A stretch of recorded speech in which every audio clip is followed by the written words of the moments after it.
Across today's church, an increasing number of congregations are not served by a traditional pastor. And this is especially true in many of the rural areas, but it is also true across other contexts as well. You actually may be leading such a congregation, or 3 or 4 for that matter. And you may see this unfolding in your neighborhood or your region. There are a variety of reasons why these shifts are taking place and how congregations are led and who's leading them. In this episode, we will dive into the challenges and opportunities of discovering faithful, effective, collaborative, and sustainable models of leadership for today's church through a case study in a rural church system that is discovering hope and creativity amongst change and loss. Hello, everyone. I'm Terry Alton. And I'm Dwight Shiley. Welcome to the Pivot Podcast. This is the podcast where we talk about how the church can faithfully navigate a changing world. We are really excited to have Bill Tesch with us today. Bill is Bishop of the Northwestern Minnesota Synod of the Evangelical Lutheran Church in America. Bishop Tesch has a rich background in ministry and leadership, which includes serving on synod staff and as a mission developer or church planter in South Dakota, a rural pastor with a 2-point congregation, and an Air Force Chaplain. Bishop Tesch, welcome to the Pivot Podcast. Thank you. I'm delighted to be here. Well, Bill, I know something about your neck of the woods, as they say in the Midwest, but I'd love you to tell us and our listeners a little bit more about your synod in Northwest Minnesota, but also what are some of the challenges that churches in your rural area are facing today? Thank you, Terry. I'd love to tell you about Northwestern Minnesota. We are about 80,000 siblings in Christ in about 220 worshiping communities across the northwestern part of Minnesota. So if you draw crosshairs on Minnesota, which I'm not sure why you'd want to do that, but in case you did, it's the upper left-hand corner there. And we have a beautiful, diverse geography that includes lakes country, as well as boreal forest and prairie and rich agricultural lands. And we also have lots of among those 220 congregations, many smaller rural communities, congregations that have evolved over the years to be more the size of what we might think of as a house church, with a dozen to maybe 24, or at the most 36 people gathering. That'd be true of many of our churches. And we have large and medium-sized churches as well. So I've served here since 2019 as bishop, and have loved getting to know these people and these congregations. So one of the things I know about your context is there's farmers, there's a large farmer, but there's also recreational and people that are seasonal. Can you just talk a little bit about kind of how those kind of dynamics fit into your context?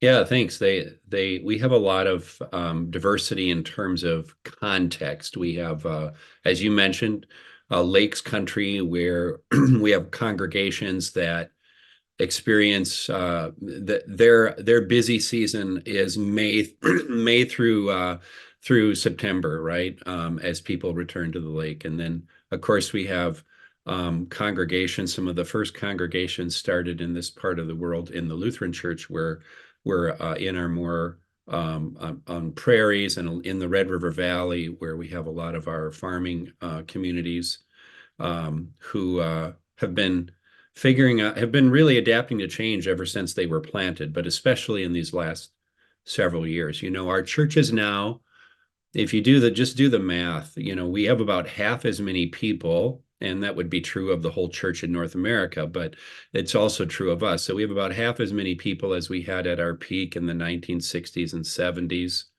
but we still have about the same number of congregations, which poses some interesting challenges in terms of how do we provide word and sacrament ministry and leadership in these communities across these different regions.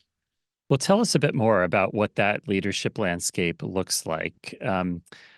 Who is leading these congregations, and give us more of a description of that. Yeah, so we have a wonderful cadre of professionally trained pastors and deacons who serve congregations across our region. But more and more, we are turning to local lay leaders who are sensing a call to serve the church in a different way, actually serving as word and sacrament ministers, authorized to do so in that particular location and for a particular time. So one of the ways that we've responded to that challenge that I mentioned about having just as many congregations that require resourcing around worship and education and service to the neighbor, we also have we just way fewer people to potentially staff those. And so by turning to the local talent, so to speak, and we are finding a lot of not only a practical, sort of practical, tactical. Can I start over there? Yeah. By turning to local lay leaders, we're finding that this is not only addresses the practical concerns, but is also leading to, in many cases, a kind of spiritual renewal and revival in those communities, which is really exciting to see. And I would name that something that we didn't necessarily expect when we began building this sort of system and structure to support this. So I'm curious to hear a little more about your kind of leadership philosophy framework and really kind of ecclesiology around some of this shift in leadership. And what are you learning about that? And how are people interpreting what it means to lead the church and who's called to leadership? And how are you helping the synod and the congregations understand some of these shifts? Yeah, thanks. I've long believed that that God has provided the gifts and the resources that are needed for each community and in an authentic way. And oftentimes we've practiced a kind of mismatch by, I would say, even often ignoring those gifts and insisting on doing things a certain way that we've always done it before, which is a seminary trained ordained pastor for every congregation. But I think really embracing this idea that the gifts that are needed are there, and the wisdom as well, has is and one of the ways we do that is for example, we invite people who are working on a similar problem or serving in a similar context or living through a similar era of ministry or of life in the congregation to become part of affinity group with people who are struggling with the same things, and who they meet with a coach and with each other to share the wisdom that already resides there. But as we've shared this invitation for congregations that struggle and probably always will struggle, maybe never will find a full-time or even part-time seminary trained ordained pastor, as we've invited them to consider whether or not God might be calling someone in their midst to step forward and serve. We've just been overwhelmed in a good way with the response of people who have raised their hands. In many cases, they've said, this is something I've really wanted to do for my whole life, but for a variety of reasons, didn't think I could. A lot of, though not all, and maybe not even most anymore, but for a long time, most of our initially synod authorized ministers were people in their 70s, even 80s, oftentimes women who, when it came time to select a career path, may have considered ministry, but it was a path that they felt was not open to them at the time. And now they're able to step forward in that way. And it's exciting to see. I was visiting with some of our SAMs just this last week, and they knew I'd be joining this podcast. And so I invited them to share some stories. But Laureen in one of our congregations shared that her stepping forward to serve in this new and unexpected way has also led to an influx of other leaders stepping forward for other kinds of people. Basically said, well, if Lorene can do that, then I can probably help with the children's ministry. And they're seeing a revitalization of those ministries of the congregation that are largely lay-led. So you and I have talked a little bit about this before. Mhm. And one of the things you said to me that I've been noodling on since that is you really feel a call as a bishop that word and sacrament ministry is available to everyone, I would say, within your geography, right? Yes. For those of you that aren't ELCA, our synods actually are defined by geography, right? There's invisible and visible borders sometimes. There's a river, for example, between you and Eastern North Dakota.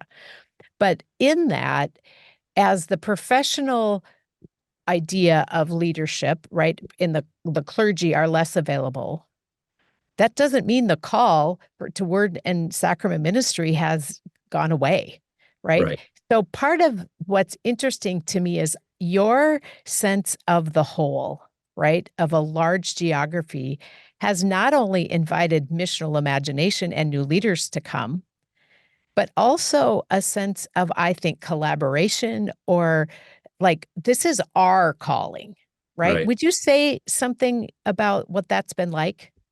Yeah. Thank you.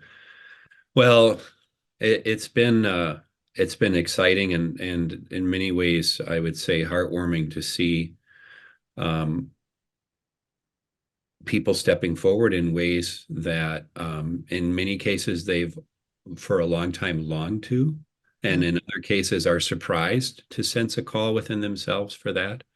But it only happens, we can only do this work together because in order for us to continue to steward our unique witness to the gospel, we each of us in our different denominations has some part of the gospel that we cherish and we want to lift up and ensure is carried on to future generations.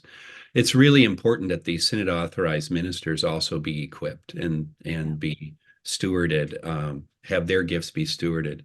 And so this system depends on the cooperation of councils and congregations, and of course our synod staff and our synod council, but also another important player are seminary trained ordained pastors who function as like New Testament bishops, right? They oversee a small cadre of synod authorized ministers, and in doing so provide on-the-job training. If someone is brand new to the role, they'll walk them through, how do I preside at the sacrament? Well, I'm being asked to do a wedding. How does that work? Yeah. And really walking, of course, we have a requirement for some formal training that must be completed over the course of 2 years, but they don't have to wait to complete that training because of the presence of that mentor pastor who accompanies them in that role.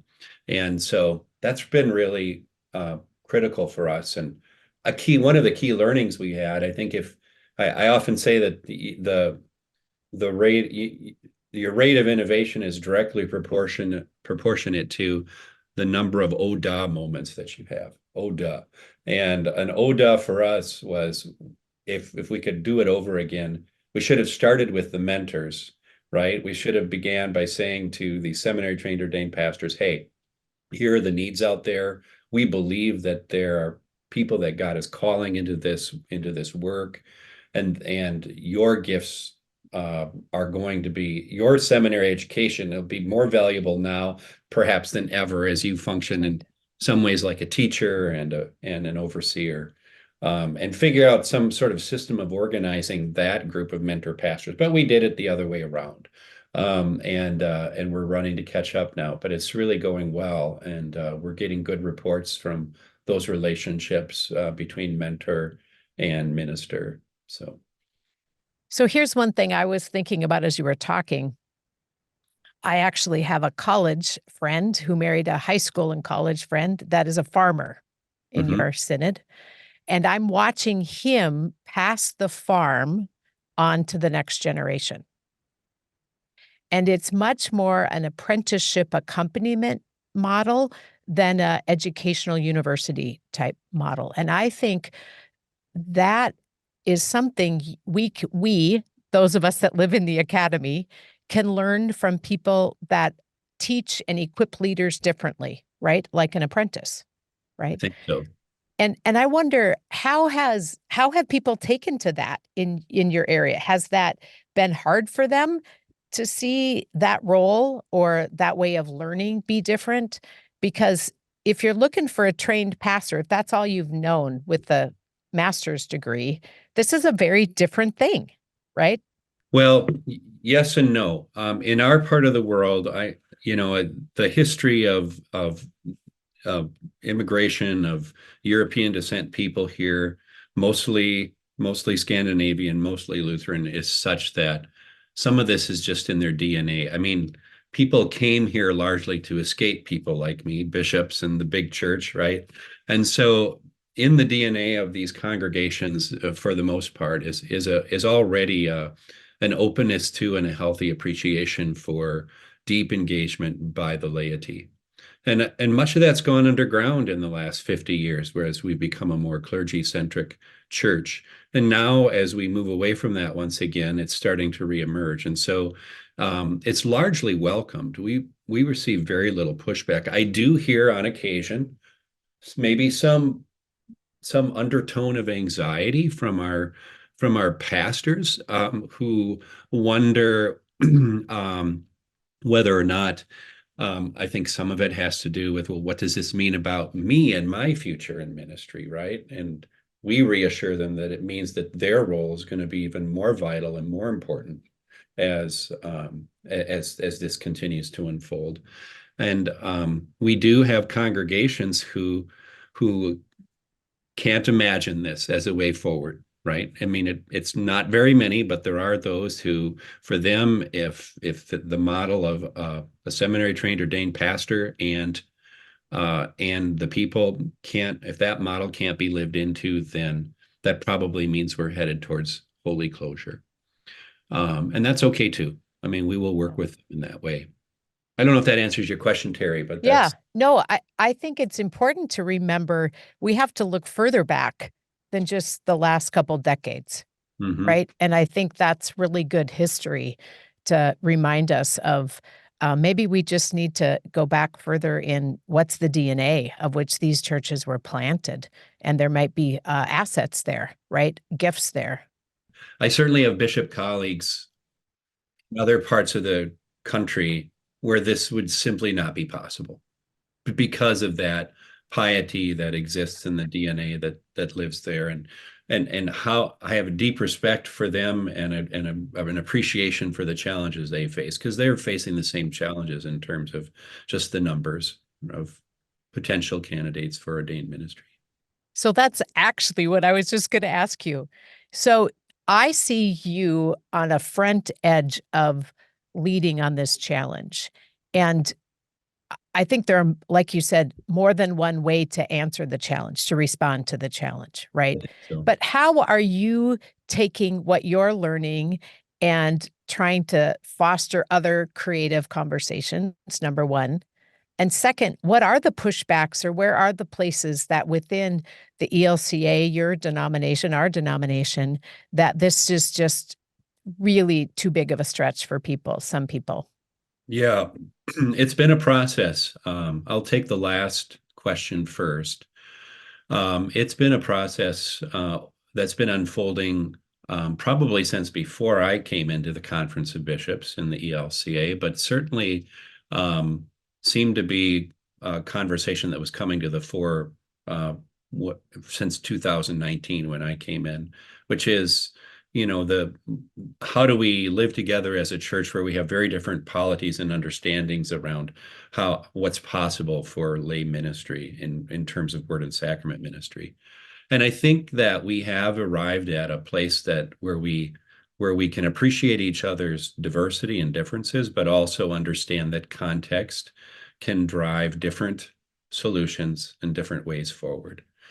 And so we have some guidelines that we adhere to in order to, I often cynically use the word fulfill all righteousness, but also but really more seriously, so that we can live in good community with the rest of the church, right? Rules around that you are authorized only for a particular place and only for a year at a time. And at the end of that year, we have a serious conversation about candidacy and about whether or not, as long as you're doing word and sacrament ministry and you seem to be thriving in it, why not go to seminary and become a pastor? And we have those conversations every year, and many people recently have been responding positively to that conversation. So those are some of the ways that we have agreed to be together as a diverse church that allows our colleagues who live in places where it's this kind of way of doing ministry wouldn't be possible, allows them to feel okay to be in partnership with each other, in relationship. How are you sharing your learnings with others? There are about, I would say, a half a dozen synods who are kind of real similar to us in terms of that they've worked hard to build out some kind of structure and to provide some kind of education and support and have similar context. These synods are mostly in the Midwest, and we have a channel on our Teams channel where we share around these matters, and of course we talk about it when we're together. One of the things we're trying to solve is when it comes to training, we've kind of each done our own thing. And that's sort of endemic in the way we do church in the ELCA. And we're trying to figure out better ways to collaborate around that. And frankly, Luther Seminary's certificate in Christian ministry is a way forward for training for synod authorized ministry that I think all of us can embrace, and we're really excited to see that's growing. But we're wondering about, are there other ways that we can share the resources that we have for preparation and training for lay ministers? So if we think ecumenically, it's kind of step back to the larger picture in America right now. This reality that we're talking about is more and more common. I just read an article yesterday by a PCUSA pastor talking about a pastor-less church. And this was in I think it was Kansas, in an area in that denomination. And so many others are experiencing this as well. And so I'm just curious, as we think about this shift taking place, and we've been talking about it in this podcast series, is a shift from primarily clergy-led, lay-supported ministry to primarily lay-led, clergy-supported ministry. What are some of the other challenges and opportunities that you're seeing in this? So I think there's an opportunity. You mentioned the ecumenical realities, and we certainly have ecumenical partners, and each one regards this differently, very differently. But one interesting, just side note, is I've been working with, won't name the denomination here, but we've been working closely with an ecumenical partner to develop a new ministry, a shared ministry among Indigenous neighbors. And when we began talking to each other 2 years ago, this particular ecumenical partner indicated that there was no pathway that they could imagine where a lay person could function in a word and sacrament role. And just in the last 2 years, that's changed inside their denomination, which has opened up all kinds of new ways that we can collaborate. So that's really exciting. Some other challenges are, frankly, as a bishop, one of the things we worry about is what if congregations just decide, okay, well, anybody can do this, and we're just going to pick somebody and have them go ahead and do it. And our concern isn't so much control as it is, as I mentioned earlier, just ensuring the long-term integrity of our unique witness to the gospel and putting some structures in place to do that. And so, that requires a lot of communication, a lot of education. We do Zoom meetings in this format with presidents and congregational leaders and folks that are interested in or might consider synod authorized ministry, for them to ensure that they just understand not only what we do and what the expectations are, but also why, that there is a why behind some of these guidelines that we have in place around synod authorized ministry. So I'd say that's been one challenge. I think another one is nothing ever unfolds exactly perfectly. I mean, and if I could design the world to my specifications, we would have a mentor pastor and within 20 miles, 3 or 4 synod authorized ministers, but it's never that clean. And so we have to work hard to knit together relationships, sometimes across some distance. So that would be another challenge here in our territory. Um, so yeah, that's a couple that I've thought of. So, Bill, I want to know about some stories.